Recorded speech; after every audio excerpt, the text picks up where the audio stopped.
Hello everyone, I welcome you all on this 10 minutes a day series. So the topic of our today's discussion is marketing and introduction, which is chapter 17 of your retail banking and wealth management. So let's get started with the introduction first of all.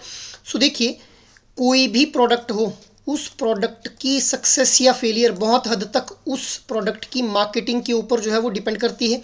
सो अगर हम particularly retail banking की बात करें, सो जैसा कि हम लोग already अपने स्टार्टिंग के सेशंस में देख चुके हैं कि रिटेल बैंकिंग के अंदर there are volume driven customers, मतलब बहुत ज़्यादा नंबर ऑफ कस्टमर्स जो है वो हम लोगों को रिटेल बैंकिंग के अंदर देखने को मिलते हैं.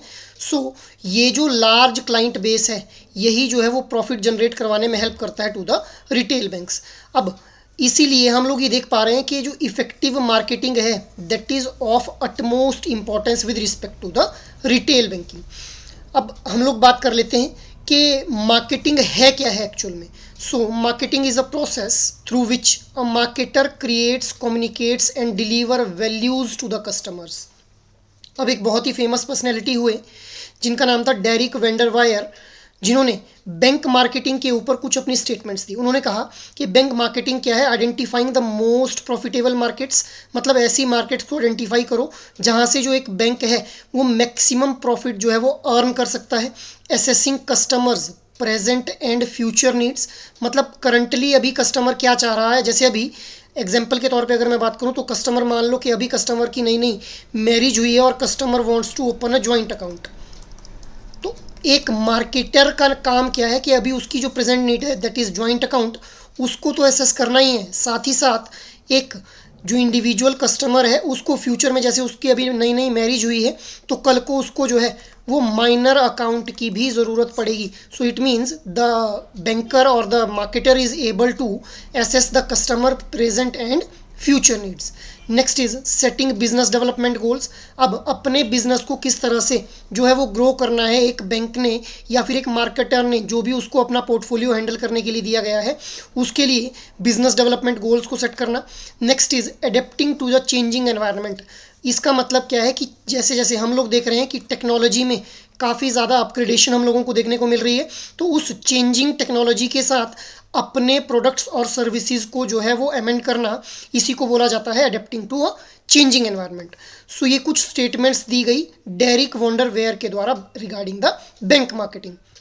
मूविंग अहेड, अब हम लोग प्रोसेस ऑफ मार्केटिंग के बारे में बात कर लेते हैं. सो देखिए, प्रोसेस ऑफ मार्केटिंग के अंदर हम लोग मेजरली 4 स्टेप्स देख लेते हैं: marketing analysis, marketing planning, marketing implementation and marketing control. अब मार्केटिंग एनालिसिस के अंदर हम लोग मेजरली 2 फैक्टर्स को डिस्कस करते हैं, दैट इज़ स्वॉट एनालिसिस एंड EIC असेसमेंट. अब ये होता क्या है?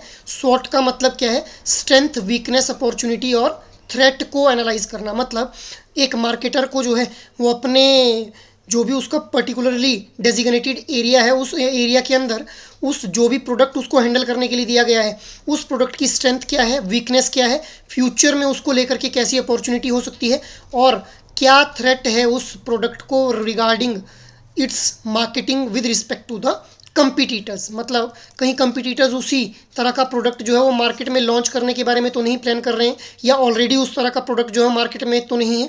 तो इस चीज़ को हम लोग क्या बोलते हैं? स्वॉट analysis. Next is economic, industrial and competitors assessment. मतलब इकोनॉमी किस तरह से ग्रो कर रही है. अब देखिए, अगर कोई एक इकोनॉमी बहुत ही ग्रोइंग फेज में है, सो ऑब्वियस सी बात है कि उस इकोनॉमी के अंदर जो डिमांड होगी वो ज़्यादा होगी. सो अगर डिमांड होगी तो उस डिमांड को फुलफ़िल करना जो है वो एक मार्केटर का काम रहेगा. सो इट मीन्स इकोनॉमी को एसेस करना रहेगा. नेक्स्ट इज इंडस्ट्री किस तरह से बूम कर रही है. क्या इंडस्ट्री बूम फेज़ के अंदर है या फिर रिसेशन फेज से जो है वो इंडस्ट्री गुजर रही है, तो उस अकॉर्डिंग जो है वो फिर अपने प्रोडक्ट्स को जो है वो वेरी कर सकता है. Next is competitors.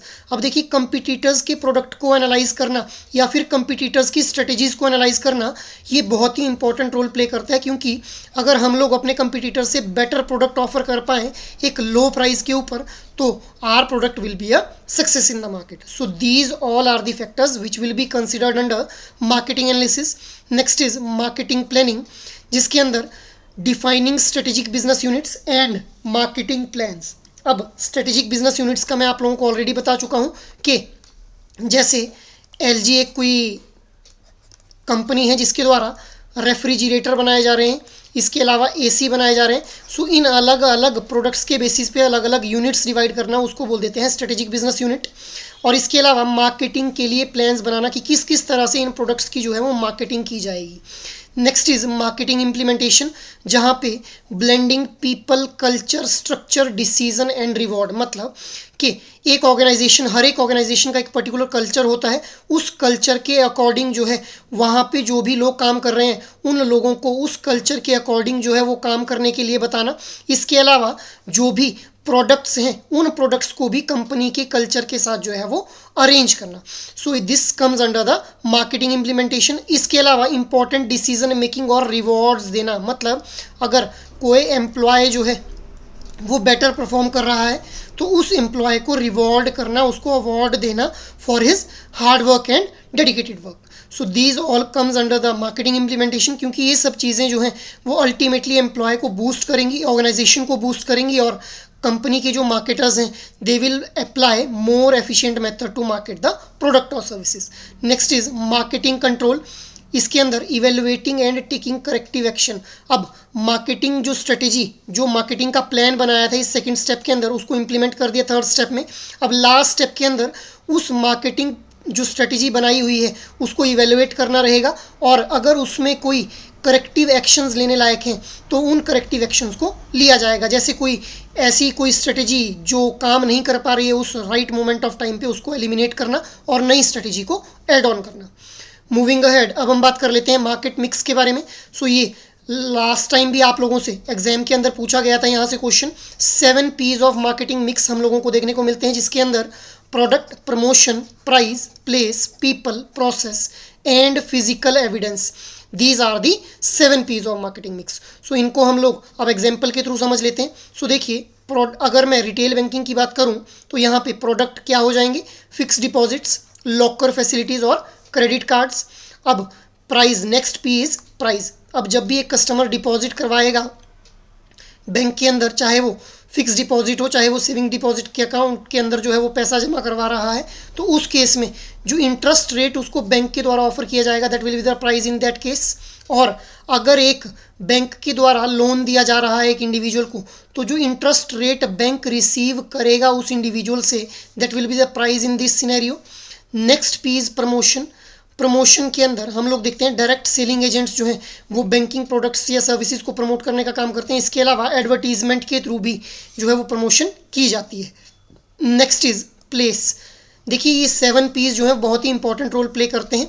So next P is place, जहाँ पे बैंक ब्रांच, इंटरनेट या फिर मोबाइल बैंकिंग, मतलब कौन कौन से चैनल्स के थ्रू जो है वो कस्टमर्स को प्रोडक्ट और सर्विसेज डिलीवर किए जा रहे हैं, those will be covered under place. Next is people, who will be people in 7 P's of marketing. So from staff, bank, marketer to the customer, मतलब कस्टमर से लेकर के बैंक के जो इंटरनल स्टाफ या फिर एम्प्लॉयज़ हैं और बैंक ने जो मार्केटिंग टीम हायर की हुई है वो सभी लोग जो हैं वो पीपल का पार्ट बनेंगे। Next is process. So all activities that allows delivery of product to the customer. अब एक प्रोडक्ट के बनने से एक प्रोडक्ट की डिलीवरी होने तक का जो भी सारा एक्टिविटीज़ कैरी ऑन की जाएंगी उनको सब हम क्या बोलेंगे, प्रोसेस के अंदर पार्ट कंसिडर करेंगे। Next is physical evidence. Physical evidence के अंदर developing tangibility to intangibility of banking services. अब हम लोग जानते हैं कि बैंकिंग सर्विसेज जो हैं those are intangible in nature. So physical evidence के थ्रू उनके अंदर हम लोग जो है वो टेंजिबिलिटी को इंट्रोड्यूस करने की कोशिश करते हैं with the help of debit cards, personalise chequebooks etcetera. So ये हम लोगों ने 7 P's ऑफ मार्केटिंग मिक्स के बारे में बात की। अब देखिए एक बहुत ही कॉमन फिलॉसफी है कि customer is always a king in the market. अब अगर हम लोगों ने अपने प्रोडक्ट को सक्सेसफुल बनाना है तो उस केस में the effectiveness of marketing mix is judged by the response of the customer. क्योंकि आप लोग चाहे कितने बढ़िया तरीके से इन मार्केटिंग मिक्स का यूज़ कर लीजिए, अगर कस्टमर का रिस्पॉन्स ठीक नहीं है so all your efforts will be in when itself. Hence while drafting the right marketing mix, the need of the customers are to be given utmost importance. So that is why customer is always the king in the market. Now try to answer out this question in your comment box. Which of the following statements regarding price in the marketing mix for a retail bank are correct? First statement is, in the case of deposit products, price refer to the interest rate offered by a banker to the customer. In the asset products, Price refers to the interest the bank is quoting to the borrower customer for offering the loan product to the customer. Third statement is, in case of other services, price refers to the fee charges the bank is charging for offering the different services. So your options are 1 and 2 only, 2 and 3 only, 1 and 3 only, 1, 2 and 3 itself. So try to answer out this question in your comment box. अब last session में मैंने आप लोगों से question पूछा था, provisioning norms will apply if a bank investment in security receipts backed by stressed assets exceeds dash since 1st April 2018. So your options were 50%, 20%, 10% and 5%. So the right answer for this question will be option C, that is 10%. So that is all for today's discussion. अगर ये session आप लोगों को अच्छा लगा हो तो इस सेशन को लाइक शेयर और सब्सक्राइब कर लें, और अगर आपकी कोई भी क्वेरी है तो you can mail us on hello@edutab.co.in. जय हिंद.